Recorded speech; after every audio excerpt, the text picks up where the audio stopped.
Hi, so breaking free from procrastination, and how does trauma impact our productivity, and how do we overcome it? So what is procrastination? What is delaying or postponing tasks? And it often leaves us stressed, it leaves us missing out on massively important opportunities. But it's actually quite a complex behavior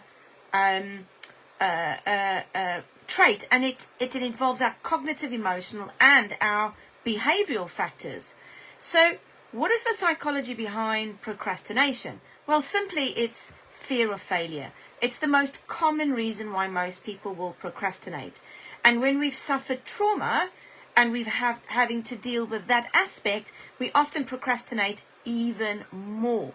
Also, the fear of success. So it sounds a bit strange, right? But some people will fear success because with it brings responsibility. It brings expectation. It's the idea of having to maintain really, really high standards all the time, and that in itself can be intimidating.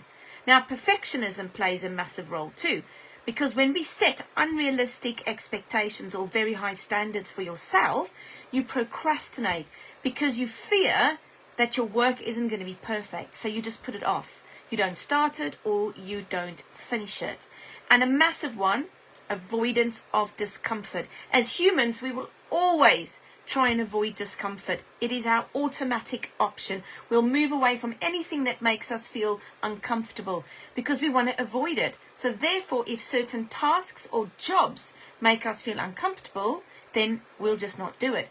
This can also include boredom, or if a task makes us particularly stressed, or we find it very difficult. And that will then lead to heightened levels of anxiety. Here's an interesting fact. At least 20% of adults are chronic procrastinators. 20%. So what's the link between trauma and procrastination? Well, first of all, we know trauma affects our brain. It actually alters how the brain functions. And what it does is it leaves us in a highly stressed responsive state, and it diminishes what we call our executive function.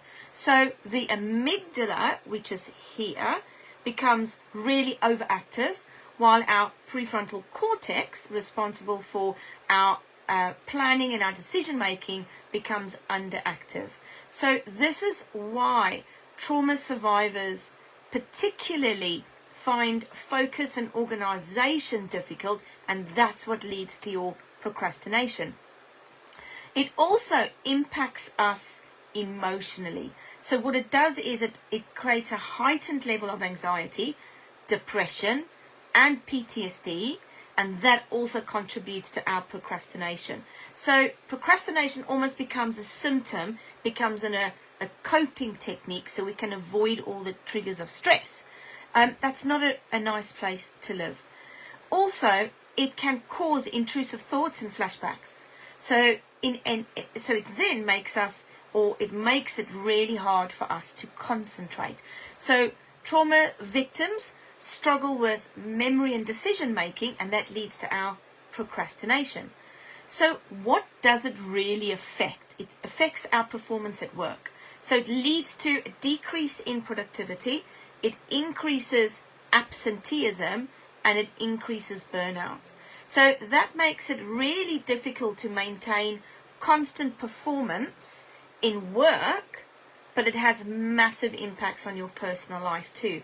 And that's because when you procrastinate, inevitably someone else is affected by it.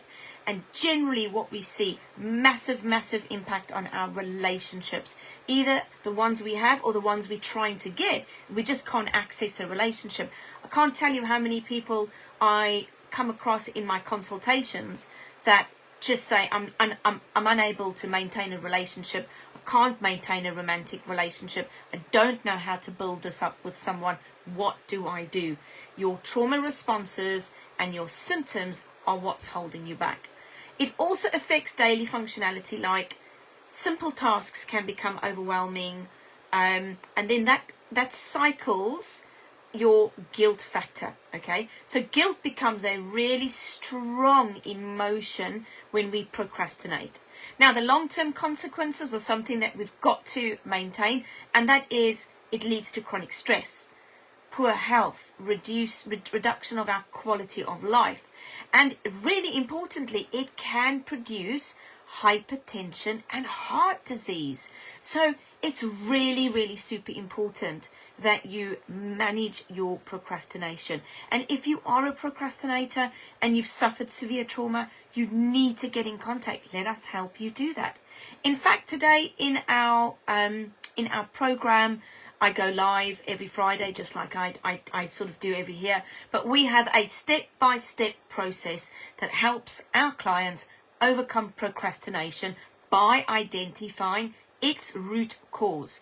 We're all about root cause trauma. You cannot heal your trauma unless you deal with the root cause. And we have a proprietary process. We have a 3-pillar approach that we use that helps our clients through their past trauma, and we have over a 95% recovery rate. So why would you wait? Get in touch today if you need to book a consultation with us. Get in touch on Facebook. We're here for you. Have a super, super fantastic day wherever you are. Bye.